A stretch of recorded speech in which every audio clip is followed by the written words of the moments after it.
इमदाद सुमरो। आसिफ जरदारी अब लाहौर में खेमे गाड़ कर बैठेंगे, खेमा जन होंगे लाहौर में और मुकाबला करेंगे। वो जो दोनों अंदर से एक हैं, दो कुव्वतें, वो आसिफ जरदारी साहब के बकौल दोनों अंदर से एक हैं, नज़र आती हैं कि ये मुखालिफ हैं लेकिन अंदर से एक हैं, और बाहर वो आपस में लड़ती रहती हैं लेकिन अंदर एक हैं। फिर कभी एक आ जाता है, कभी दूसरा आ जाता है, और हमें इन दोनों का करना होगा मुकाबला। आसिफ जरदारी मुतहरिक नवाब शाह में, और उनके दोस्त, उनके हम नाम ख्वाजा आसिफ साहब, वो भी लाहौर में थे। उन्होंने तकरीर की थी ख्वाजा साद रफ़ीक साहब के वालिद की, ख्वाजा रफ़ीक की बरसी की तकरीर से, और उसमें नवाज शरीफ साहब भी बोले थे, उसमें अयाज सादिक साहब का भी ख़िताब हुआ था। और वो तकरीब एक इत्मीनान बख्श तकरीब, जैसे मैंने पहले अपनी व्लॉग में गुजारिश की थी कि वहाँ पर मुकम्मल एतमाद, इत्मीनान, किसी भी किस्म का कोई तकलीफ़, कोई कर्ब, कोई इस तरह की मुस्लिम लीग नून के लोगों के चेहरों पर नहीं थी। बल्कि वो तो अयाज सादिक साहब ने तो कह दिया हमारी बाँछें खिली, देखो मामला ठीक हो रहे हैं, मामला बहुत बहुत ज़्यादा बातें मेरे पास, लेकिन बताऊँगा नहीं। ज़ाहिर है जो बातें अभी तय होनी हैं वो पहले तो नहीं बताई जाती। तो बहरहाल वो जो तकरीब में ख़िताब में आसिफ जरदारी साहब के दोस्त ख्वाजा आसिफ साहब, अयाज सादिक साहब की बात पर भी आता हूँ, लेकिन पहले ख्वाजा आसिफ साहब, क्योंकि आसिफ जरदारी साहब के दोस्त हैं, आजकल वो जब भी टीवी टॉक शो में बैठते हैं तो जरदारी साहब का जिक्र इसी तरह ही करते हैं कि आसिफ जरदारी साहब के साथ मेरा अच्छा ताल्लुक़ है, मैं उनको जानता हूँ, मैं उनको समझता हूँ। 1993 में जब वो वज़ीर थे निगरान हुकूमत में उसके माहौलियात के, तब से मैं उनको जानता हूँ, और बहुत ज़ीरक सियासतदान है आसिफ जरदारी, ठीक थे, हमारी क़यादत गलत थी, इस तरह की जरदारी साहब के लिए बातें करते हैं। तो उन्होंने एक इंकशाफ किया है बहुत बड़ा, और वो इंकशाफ हुआ है PTI और सहूलतकारों के मुतल्लिक। अब PTI के सहूलतकार किसको कहती है? अपोजिशन। सेलेक्टर्स किसको कहती है? अफवाज पाकिस्तान को, इस्टेब्लिशमेंट को, फ़ौजी इस्टेब्लिशमेंट को। मुस्लिम लीग नून या अपोजिशन उन्हीं को सिलेक्टर कहती है ना, कि वो सिलेक्टर्स हैं। उन्होंने इंतखाबात में इमरान खान साहब को जितवाया। तो ख्वाजा आसिफ साहब ने उस तकरीब में जो अपना खिताब किया, उसमें एक जुमला बड़ा था, वो मायनी खेज था, बड़ा वज़नदार जुमला था, जानदार जुमला था। और वो चंद सेकंड का जुमला था। वो ये था कि जी कि इनकी एक जगह पर इंतखाबात हुए हैं जहाँ इनकी अपनी हुकूमत है, वफाक में भी इनकी हुकूमत है, मगर सहूलतकारी नहीं रही तो इंतखाबात नहीं जीत सके।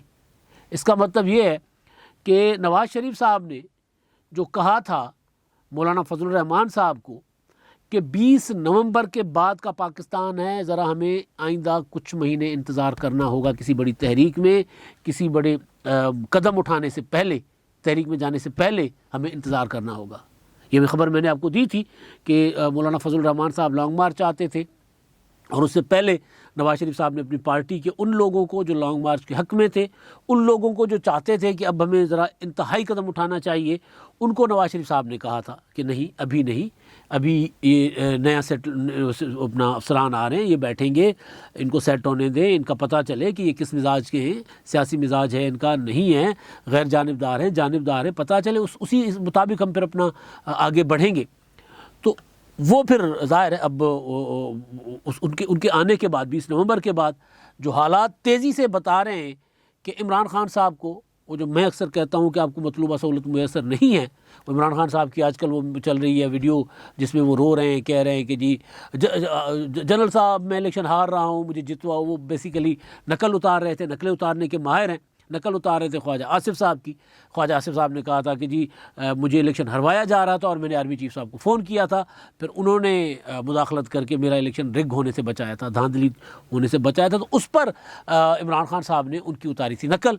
तो अब वही ख्वाजा आसिफ साहब कह रहे हैं कि जी वो यानी जिनको मैंने फ़ोन किया था वो अब इनके साथ नहीं हैं, तो फिर इमरान खान साहब अपने सूबे में खैबर पख्तूनख्वा में इंतखाबात नहीं जीत सकते। अपना सूबा तो हम सबका सूबा है, वो अपना सूबा से मतलब ये है कि जहाँ उनकी हुकूमत है। वो जो इमरान खान कहते हैं ना कि सिंध मेरा नहीं है, उसके बावजूद भी, सिंध हमारा नहीं है उसके बावजूद, तो वो बिल्कुल इसी तरह कि अपने सूबे यानी इमरान खान की जहाँ हुकूमत है खैबर पख्तूनख्वा की, वहाँ पर भी वो हार गए। यही जुमला मौलाना फजलुर रहमान साहब ने दूसरे अंदाज में कहा था। मौलाना साहब ज़ाहिर ज़ीरक आदमी हैं, मतलब उनकी स्कॉलर हैं, बहुत बड़े मजहबी, और उर्दू पर उनकी जो गिरफ्त है, अल्फाज उनके बिल्कुल नप्पे तुले होते हैं, लेकिन कोई किसी भी जुमले में कोई भी लफ्ज़ आपको बेजा नहीं लगेगा, हर लफ्ज़ का वज़न होता है। तो मौलाना साहब ने कहा था कि जी अब आपने देखा कि सर पर हाथ नहीं रहा, उन्होंने हाथ पीछे कर दिया तो इलेक्शन हार गए, उन्होंने हाथ पीछे कर लिया तो इलेक्शन हार गए। तो हर बंदा यही समझ रहा है कि ये जो मामला हुआ है इमरान खान साहब के साथ अपना खैबर पख्तूनख्वा वाला, वो हुआ इसी वजह से है क्योंकि 20 नवंबर के बाद का पाकिस्तान है। तो खैर, ये ख्वाजा आसिफ साहब ने कहा उस तकरीब में, जिस तकरीब के मुतालिक मैंने गुजारिश की थी कि नवाज़ शरीफ साहब ने बड़ी मीठी मीठी बातें की थी, मीठी मीठी से मुराद ये कि ना तनकीद की थी ना तारीफ़ की थी, लेकिन वो तलखियाँ नहीं थी, पुरएतमाद थे, इत्मीनान के साथ बात कर रहे थे, रिलैक्स थे। और ख्वाजा आसिफ साहब की तकरीर के अलावा जो अयाज सादिक साहब की तकरीर थी वो बड़ी दिलचस्प थी। वो ये कह रहे थे कि जी मैं नवाज़ शरीफ साहब से मिलने गया तो कहा गया कि जी नवाज़ शरीफ साहब ने लिफ्ट नहीं करवाई, नवाज़ शरीफ साहब वो नहीं है। इमरान खान साहब की तरफ उन्होंने इशारा किया था कि नवाज़ शरीफ तो ऐसे नहीं है, वहाँ तो मेरा क्वारंटाइन का मसला था। उसके बाद मैंने मुलाकात की, लंबी मुलाकात हुई, बहुत सी बातें हुई, क्या क्या बातें हुई वो अभी नहीं बताऊँगा, लेकिन सारा कुछ ठीक हो गया हुआ, सब मामला ठीक है। आप मेरे चेहरे की हंसी देखें, मैं हंस रहा हूँ, मेरी बातें खिल रही हैं, और उनको देखें जो परेशान हैं।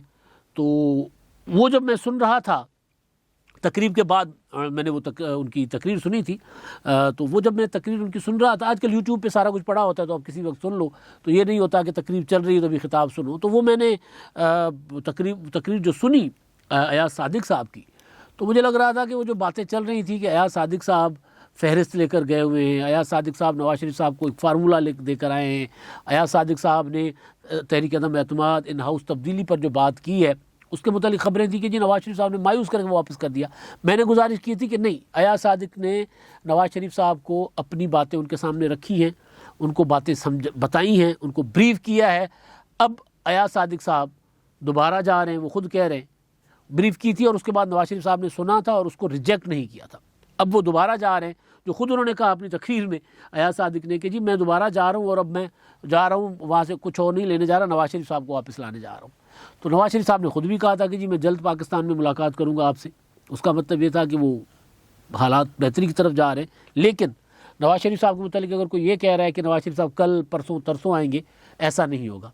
जब तक मियाँ नवाज़ शरीफ साहब को जेल जाने वाला जो मामला है उनके सर से हट जाता है, तब तक, जब तक नहीं हटता तब तक नहीं आएंगे। अगर उनको पता है कि वो पाकिस्तान पहुंचेंगे और जाते ही 2 दिन या 4 दिन के लिए जेल चले जाएंगे तो वो नहीं आएंगे। उससे पहले वो ज़ाहिर उनके मामला चल रहे हैं, मुकदमा चल रहे हैं, तो उसमें, और वो मरीम नवाज़ साहबा की अपील भी चल रही है, राना शमीम और दूसरे वो साहब जो हैं साकिब निसार साहब, उनके मामला भी चल रहे हैं, वो ऑडियो और वो हलफनामा, बल्कि उनको तो बुलाया हुआ है कायमा कमेटी पर इत्तलात ने 29 को, पहले 6 को बुलाया था दिसंबर को, फिर 15 दिसंबर को बुलाए थे, नहीं गए थे। अब दोबारा उनको सवालनामा भेजकर 29 दिसंबर को बुलवाया गया। तो खैर मामला वापस उसी मामले पर आते हैं। तो अयाज सादिक साहब जो हैं, उनकी जो बातें वो खुद कह रहे थे, मैं नहीं कह रहा, मैं तो मेरे लिए काबिल एहतराम है, स्पीकर रह चुके कौमी असम्बली के, उनके अल्फाज कि उनकी खिली खिली बातें बता रही हैं कि बहुत कुछ हो रहा है, बहुत कुछ तब्दील होने जा रहा है, बहुत कुछ मुस्लिम लीग नून के हक़ में होने जा रहा है या इमरान खान के ख़िलाफ़ होने जा रहा है। असल बात यह है, मैं वो जब मौलाना फजल रहमान साहब की जमात जीती थी ना खैबर पख्तूनख्वा से, तो उसमें मुस्लिम लीग नून की जो खुशियाँ थी ना, कि वो हम सिंधी में कहते हैं दुश्मन जी दांगी भगी चगी, दुश्मन का नुकसान हुआ। अच्छा, मुस्लिम लीग नून ने वहाँ पर 7वें 8वें नंबर पर वोट लिए, लेकिन खुश इतनी थी मुस्लिम लीग नून के जैसे मुस्लिम लीग नून खुद जीती हो वहाँ पर। तो इमरान खान साहब के साथ उनका जो मामला है तो उस पर तो उनकी खुशी बनती थी। तो मैं ये कह रहा था कि मुस्लिम लीग नून के हक़ में मामलात होने जा रहे हैं, नहीं भी होने जा रहे तो भी इमरान खान साहब जो है PTI वो खसारे में, उनका नुकसान ही नुकसान हो रहा है और वो तेज़ी के साथ नीचे जा रहे हैं। आसिफ जरदारी का मैंने जिक्र किया था, आसिफ जरदारी साहब अब एक तीर से 2 शिकार करने की कोशिश कर रहे हैं, और वो क्योंकि उनको पता है कि अब उन्होंने अगर पंजाब से कुछ लेना है तो फिर उनको मुस्लिम लीग नून के ख़िलाफ़ भी उतनी ही तगड़ी आवाज़ उठानी पड़ेगी जितनी इमरान खान के ख़िलाफ़, PTI के ख़िलाफ़। नवाज़ शरीफ पर भी उसी तरह, चाहे वो उनके इल्ज़ामात की क्या होता है वो नोयत दूसरी हो, लेकिन उतने इल्ज़ामात नवाज़ शरीफ साहब पर भी उनको लगाने होंगे जितने इमरान खान पर लगाते, तभी जाकर लोग समझेंगे कि जी मुस्लिम लीग एंटी मुस्लिम लीग नून जो वोट है तब जाकर पीपल्स पार्टी की तरफ आएगा। क्योंकि पीपल्स पार्टी के जाले आसिफ जरदारी साहब पर इल्ज़ाम यही लगाते हैं कि जी मुस्लिम लीग नून के साथ मफाहमत करके हम पंजाब से ख़त्म हो गए, और पंजाब से रिवाइवल हमारा इसी सूरत होगा जब हम मुस्लिम लीग नून के ख़िलाफ़ खड़े हो जाएंगे। तो जो नवाब शाह में उन्होंने ख़िताब किया, सिंधी में ख़िताब था, उसमें उनके बाकी जुमले जो मीडिया के हेडलाइंस बने हैं वो खैर मैं भी हैरान हूँ कि मीडिया में पता नहीं किस तरह के लोग मतलब चलें रहने देते हैं, लेकिन उन्होंने कहा था मैं खेमे गाड़ कर आकर बैठूंगा। इसका मतलब ये था कि मैं आके यहाँ पर पड़ाव करूँगा, यहाँ पर अपना क़याम करूँगा और लाहौर में बैठकर सियासत करूँगा। खेमे गाड़ने का मतलब यही है।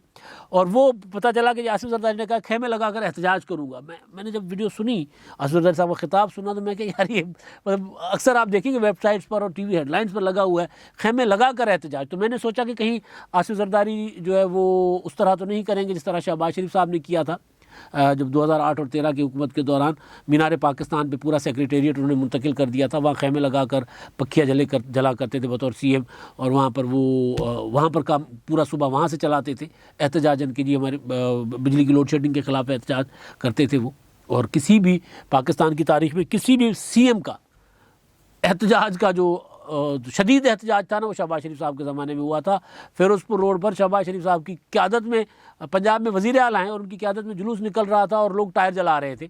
तो वो मैंने सोचा कि शायद आसिफ जरदारी साहब वो वाले खेमे लगाने की बात कर रहे हैं। जब मैंने उनका ख़िताब वो जो वीडियो सुनी तो फिर मैंने कहा नहीं, ये समझ का मसला है। वो समझ रहे, उन्होंने कहा कि जी मैं खेमे गाड़ूंगा आकर, और इन्होंने समझा कि खेमे लगाकर एहतजाज करूँगा, शहबाज शरीफ साहब से वो वाला बदला लूँगा, वो उस तरह का समझा। आसिफ जरदारी समझते हैं कि पंजाब के बग़ैर, पंजाब से एक हिस्सा सीटों का लिए बगैर पाकिस्तान में हुकूमत मुमकिन नहीं है। 2008 वाली कम से कम पोजीशन पंजाब से पीपल्स पार्टी को चाहिए, और उसके लिए फिर आसिफ जरदारी साहब जोड़ तोड़ भी कर रहे हैं। इसलिए आसिफ जरदारी साहब फिर नवाज शरीफ साहब पर भी पिछले दिनों भी उन्होंने तनकीद की थी। जब बिलावल हाउस में आए थे 133 के इंतखाबात के बाद, उन्होंने वो जो जश्न मनाया था वहाँ पर इंतखाबात में अच्छे वोट लेने पर, तो उसमें भी उन्होंने मियाँ नवाज शरीफ साहब पर तनकीद की थी, खुली तनकीद की थी कि जो पाकिस्तान में हमारी धरती पर नहीं मरना चाहते उनका यहाँ क्या, वो तो फिर पाकिस्तान के ख़िलाफ़ हैं और धरती के ख़िलाफ़ इस तरह की बातें उन्होंने की थी। और अब उन्होंने वो जो खेमों वाली बात से ज़्यादा वज़नदार जो उनकी बात थी वो ये थी कि ये दोनों आपस में मिले हुए हैं, मिली भगत है इनकी। नानी वेड़ो कहते हैं हम सिंधी में। नानी वेड़ो का मतलब उर्दू में अगर लफ्ज़ का कोई मुझे वो है मिली भगत। नानी वेड़ो हिन जो पाण में नानी वेड़ो आहे, कॾहिं ही था अचनि कॾहिं ही था अचनि, असां इन्हनि ॿिन्हीअ सां जंग कंदासीं, ॿिन्ही सां मुक़ाबिलो कंदासीं, ॿिन्ही सां विढ़ंदासीं। ये था जुमला आसिफ जरदारी साहब का, जिसका मतलब ये था कि इन दोनों, ये मिली भगत है इन दोनों की, और ये कभी ये आ जाते हैं कभी वो आ जाते हैं, हम इनका मुकाबला करेंगे, हम इनसे लड़ेंगे। यानी वो जो एक तस्वर था ना कि पीपल्स पार्टी के अगेंस्ट किसी ज़माने में हुआ करता था, इवन 2008 तक, कि सारी कुव्वतें पीपल्स पार्टी के ख़िलाफ़ इत्तेहाद कर लेती हैं, सारी अंदर से एक होती है, राइटिस्ट हैं सारी, पीपल्स पार्टी को ज़रा लेफ्टिस्ट समझा जाता था। तो वो उस सेंस में आसिफ जरदारी साहब कह रहे थे। और दूसरा ये कि ये दोनों सरमायादाराना सोच की जमातें हैं, ये दोनों अलग, ये जो पीपल्स पार्टी का मंशूर, पीपल्स पार्टी का नज़रिया है इनका बिल्कुल मुख्तलिफ है। पीटीआई और इमरान अपना मुस्लिम लीग नून, वो नज़रियाती तौर पे आसिफ जरदारी साहब ये साबित करना चाह रहे हैं कि वो एक जैसे हैं, फिर कभी वो आ रहे हैं कभी वो आ रहे हैं।